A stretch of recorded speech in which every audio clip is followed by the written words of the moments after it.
I want to make a couple corrections to things I've said about DeFi that turned out to not be true. First is the issue regarding price impact. Most of the equations you see how to calculate the price of a coin based off the reserve ratios don't take into account the amount you're trading with. I'm talking about this kind of math where you just divide one reserve by the other. But if you look at the actual code that's going to be executed when you do these different trades, you see the amount that you want to trade gets added to the denominator. There's actually two things wrong with the most basic math, because the other thing is you see some stuff with 1,000, and what that's doing is also applying a fee.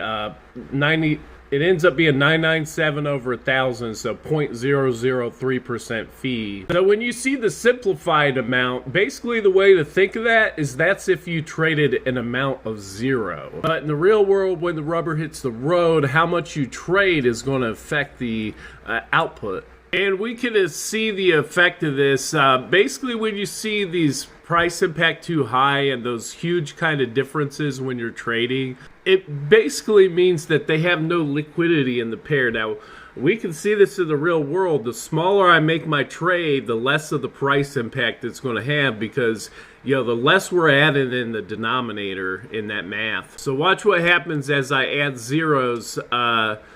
Basically, if you start doing the math, the trade gets better and better, and see, finally the slippage is low enough that they're saying, okay, this makes sense to do this trade for you. So to give you that red price impact too high, they're comparing when you're adding to that denominator, what's the percent that it's impacting the price. And again, it just means that for this pair, they don't have hardly any liquidity. And when you're doing these swaps, the way to think about this, it's like two stacks of coin.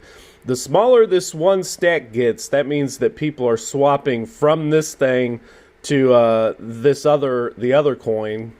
The smaller it gets, the more expensive this becomes. So if you're swapping from B and it goes to A, all you're really doing is putting your coins here and taking them out from over here. There's no order books and stuff like that. And so the mathematics of these equations, basically the smaller this stack gets, the more expensive this becomes. And this mathematics also seeks so that they always want there to be two stacks of coins. They don't ever want one to disappear. And they're basically pre-calculating how much you want.